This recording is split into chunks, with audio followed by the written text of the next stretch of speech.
Okay, so as a gender sociology researcher, I will talk a bit, first of all, on successes and challenges of gender equality politics in Ukraine in general and in the sphere of security and defense, on the results of public opinion surveys concerning this topic, also on this agency and victimhood when we talk about women's involvement in war.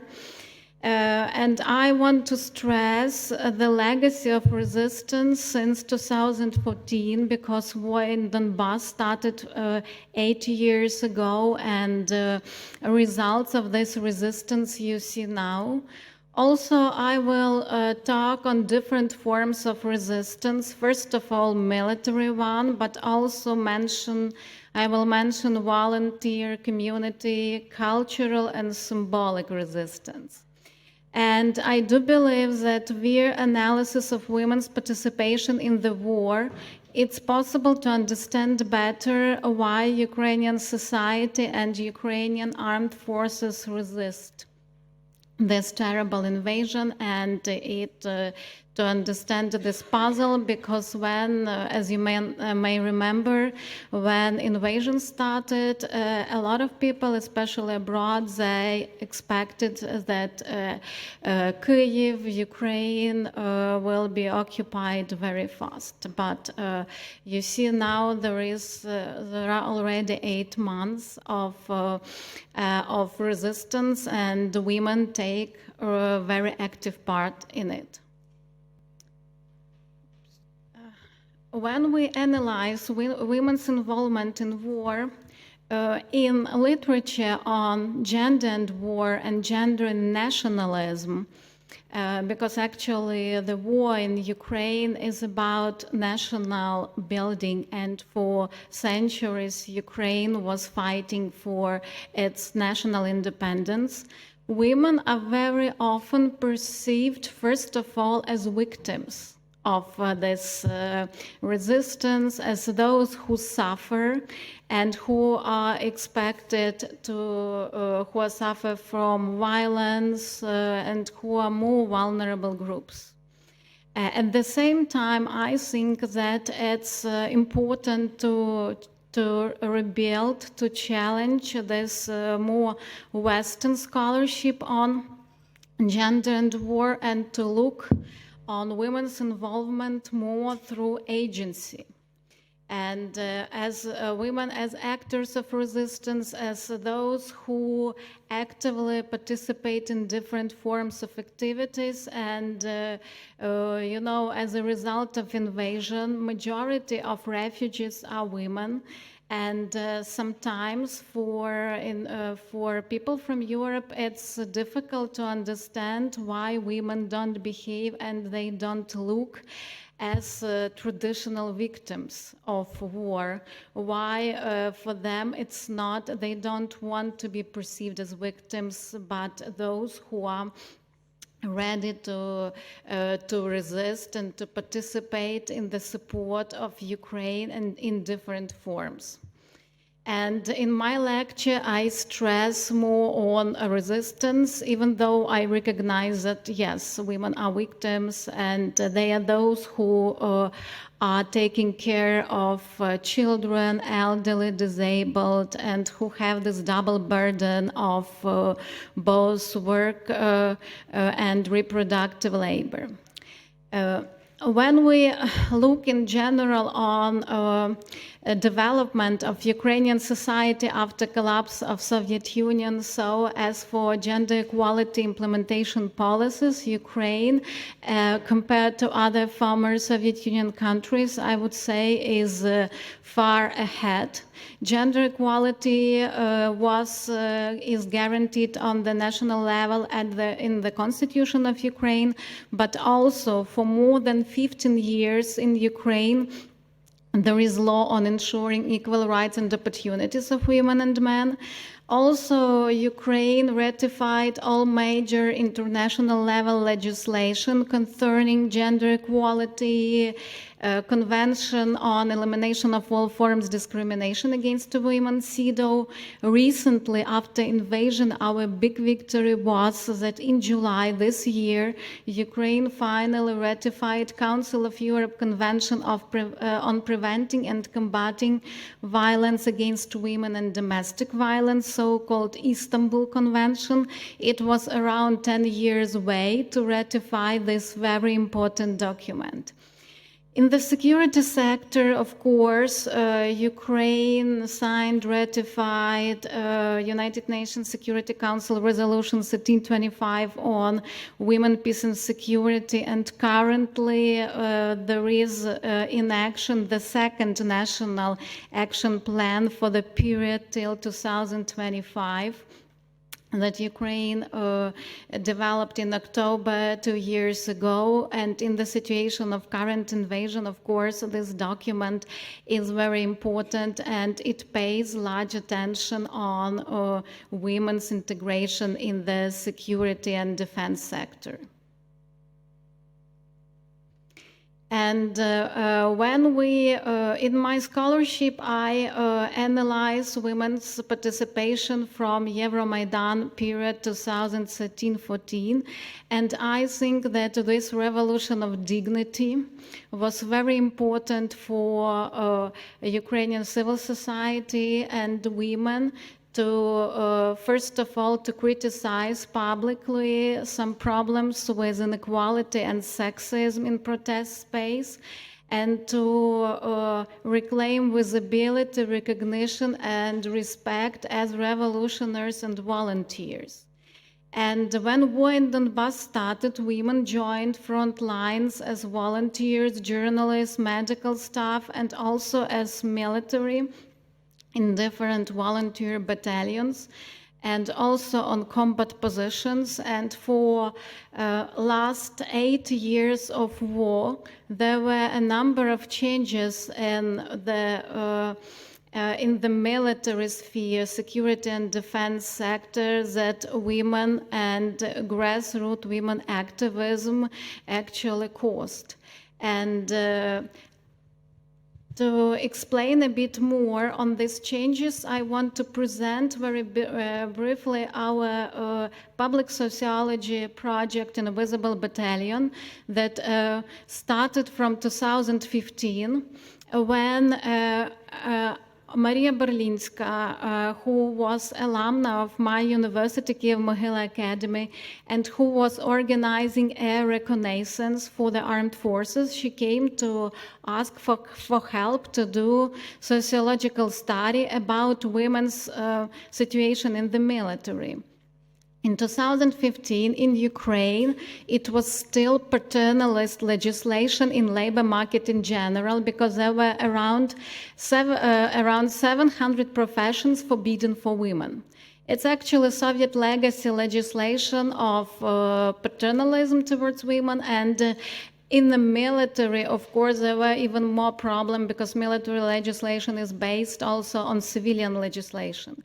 So women who came as volunteers and who were snipers, who were doing air reconnaissance, driving military vehicle, and doing other combat positions, they were not recognized, and in case they were in the armed forces registered, they do them on more female, non-military positions, like, for example, doing some logistics or head of sauna or doing some more traditional women's stuff.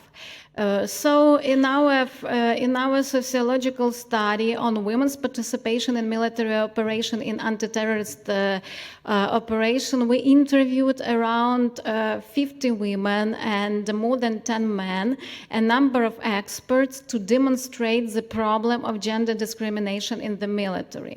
And what is very important, our respondents, whom firstly we provided anonymity, they wanted to be public and to talk publicly about the gender discrimination in the armed forces. And sociological study, Invisible Battalion, that was done, you see the metaphorical title is about visibility of women. It was done through more, I would say, a liberal feminist perspective. And this study, it continued in documentary movie where we screened the stories of 6 different women and their way in the military. Our respondents, they started to talk publicly, to protest, and it was, I would say, bottom-up grassroots approach to changes. Later, we continued some other research, and it was about the status of and visibility of women veterans during the years of war. As a result, now in Ukraine, there is around 500,000 veterans, and women are quite a visible group. Women's veterans movement is a very, I would say, active actor among veterans organizations. Women, they go abroad to lobby, to talk publicly about war, and they've been doing this even before Russian invasion. And what is more important, finally, after 6 years, we managed to research a very sensitive topic on gender-based violence, sexual harassment, bullying in the military sphere. This topic showed and recognized this problem, but at the same time we show some processes to solve this issue. And before invasion, there were 2 court cases on sexual harassment in the military in Ukraine. And in general, our study, I would say, about professionalism and dignity in the armed forces. And what we see step by step, because it's really incremental track changes, that armed forces, they, I would say, change quite a lot. We also developed an online course for the military, Gender Equality and Combating Sexual Harassment in the Military, and it's rather popular, I would say. And currently we are finishing study on women's access to the military education, because in order to make some changes in the military as a labor market, of course, you need changes and access to military education. And you may visit our webpage, because later it became, now it's, I would say, advocacy campaign that started with sociological study but continued to legislative changes. And in order to make some changes, we used this double approach, bottom up and top down, because there were also some military deputies and other political elite people who helped to lobby changes. But of course, the largest, I would say, stress is on those military women who were ready to talk about changes and who wanted that armed forces had major values as dignity and professionalism. As a result, what we have, recent data before invasion, they say that in total the number of service women is around 33,000, or approximately 20%. For the years of Donbass war, around 70,000 women became veterans of the war in Donbass. Some women, around 10 women, they died during the war, and they are recognized, and there, of course there are commemoration politics towards their memory that especially women veterans movement they implement. We managed to challenge 2 major problems in the military as labor market. In gender sociology, we call them horizontal and vertical gender segregation. As for horizontal, so we challenge the issue of traditional male professions, where for women it became possible. The Ministry of Defense opened around 100 combat professions for women. But also it's important to talk about glass ceiling of vertical gender segregation of labor market. And from 2018, first Ukrainian woman obtained the military status of general. And Shughalei. Currently, there are already 2 women. And in 2018, the former president of Ukraine, Petro Poroshenko, signed law on equal rights for women and men while serving in the armed forces of Ukraine and other military formations. According to this law, actually, women have got equal opportunities to commit military service, especially in contract positions, because according to Ukrainian legislation, obligatory draft is not perceived as discrimination based on sex, and this draft is obligatory for men. And it may be also, so from one hand, it's a problem of men, because not all men want to be in the armed forces. At the same time, it can be a problem for women, because in order to get advancement in the military professions, you should have military service, but it may not so easy to get it. And it's equal access to positions and military ranks and equal responsibilities in the performance of military service. And just to illustrate public opinion towards women in the military, because, you know, stereotypically women are perceived more as a peaceful, as those who ask for peace. At the same time, in Ukraine, in the situation of 8 years of war, of course, women, they have to and they want to participate in the military resistance. 1 week after invasion, according to all Ukrainian national representative poll, you see in beginning of March, 67% of Ukrainians, they were ready to personally participate in the armed resistance to end the Russian occupation of Ukraine.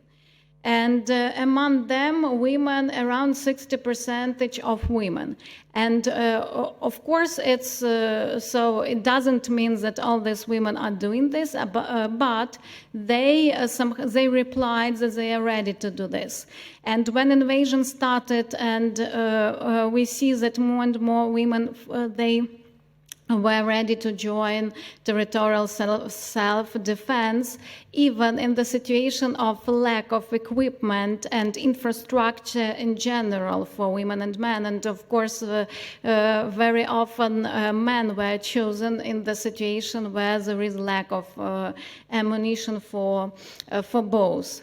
As a result, some other questions we replied after invasion.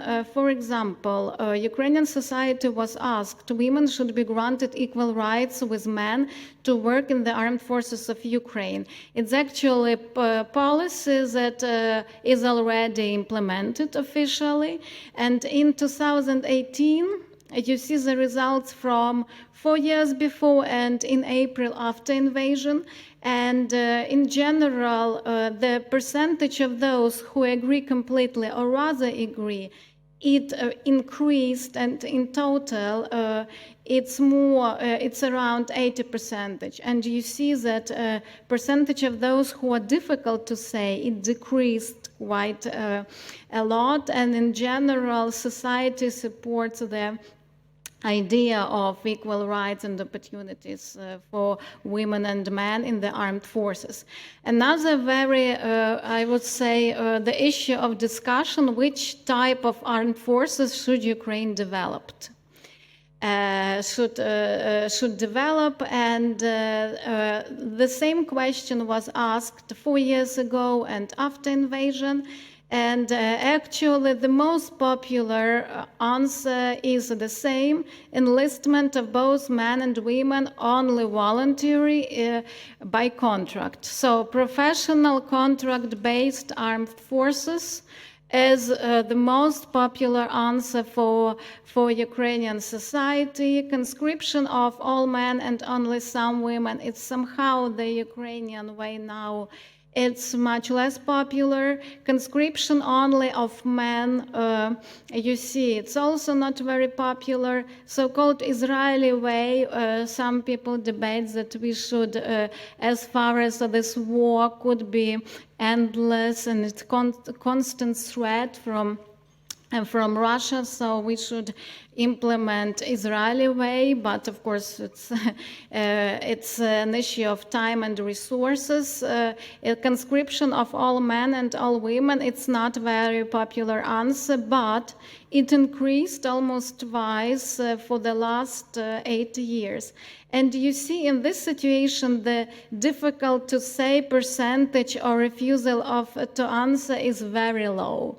Usually in public opinion, percentage, those who are not decided quite high, around 15-20% when you ask about some issues concerning like gender equality, etc. But as for armed forces, it's quite clear.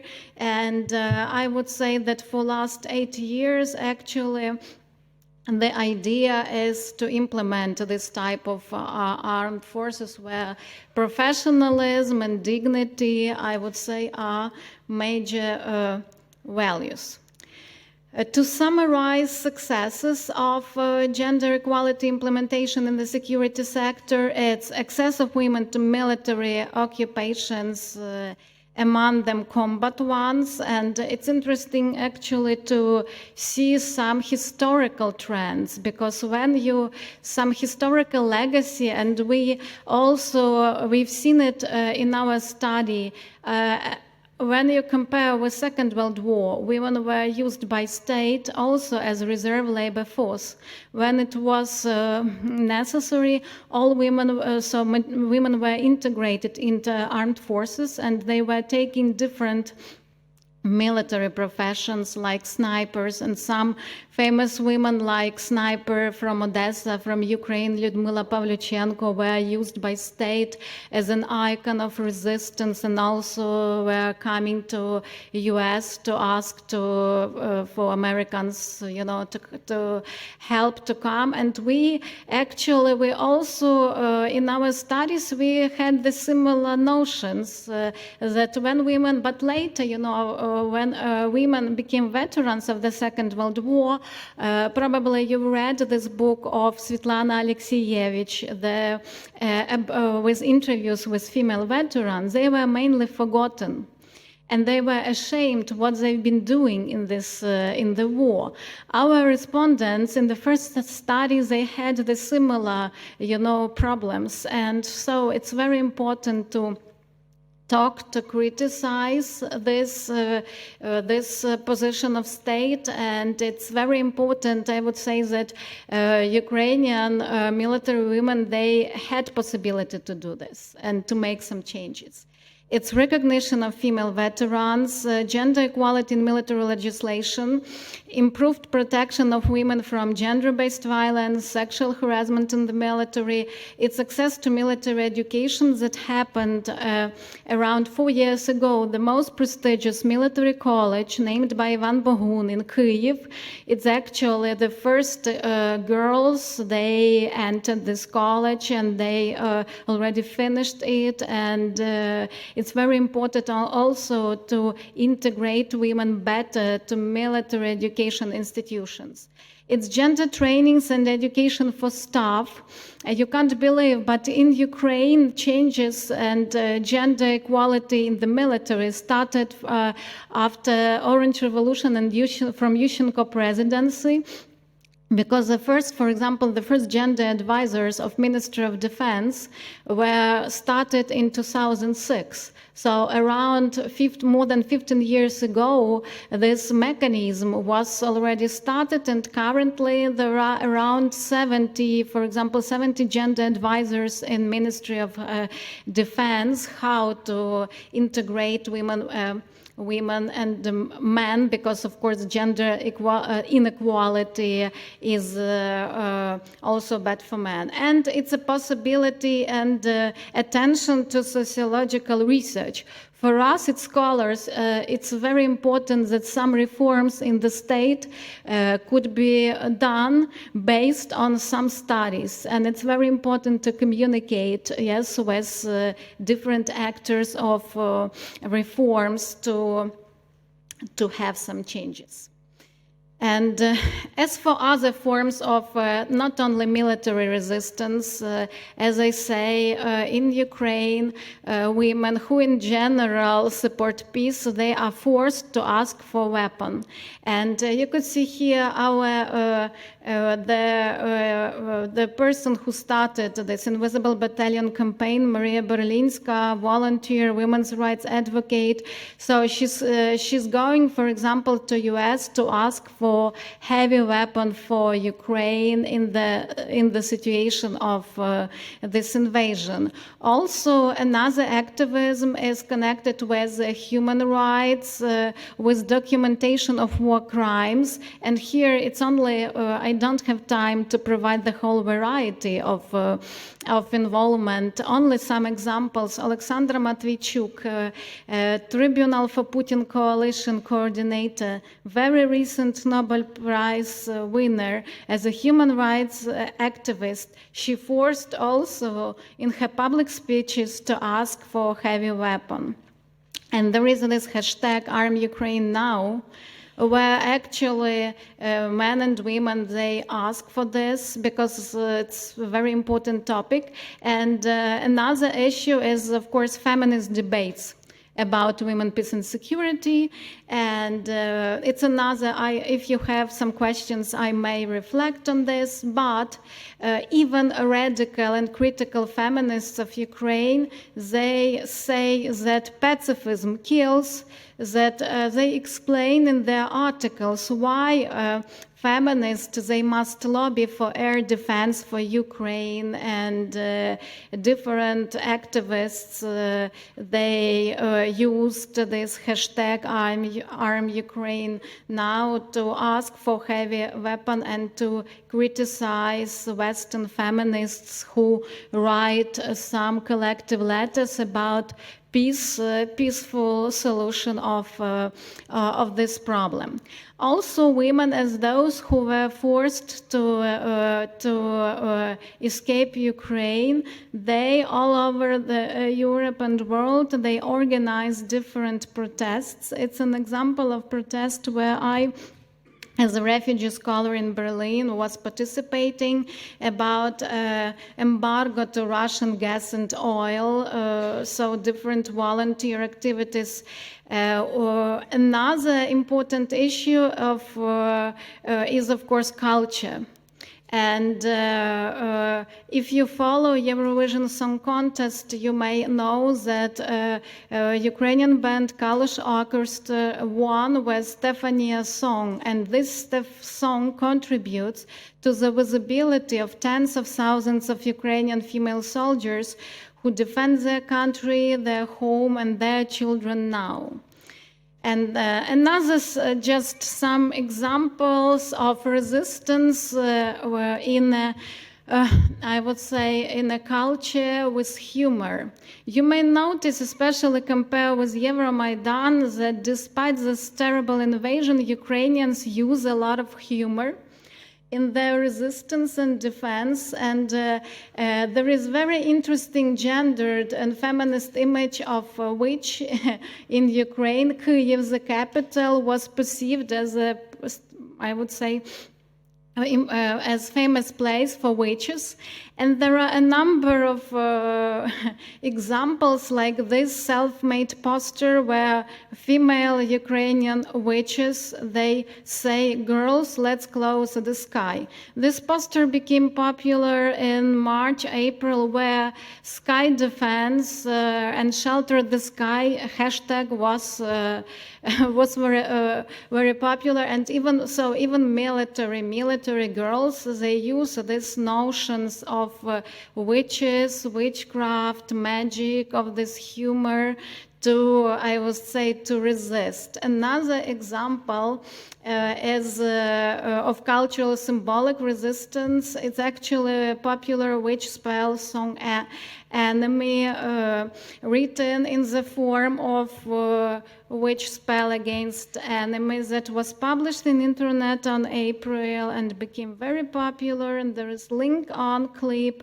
It has English subtitles, and so I would say I advise you to watch it also to inspire to see which forms of cultural resistance could be and how women, they use different forms of this resistance. And I finish here and will be happy to answer your questions.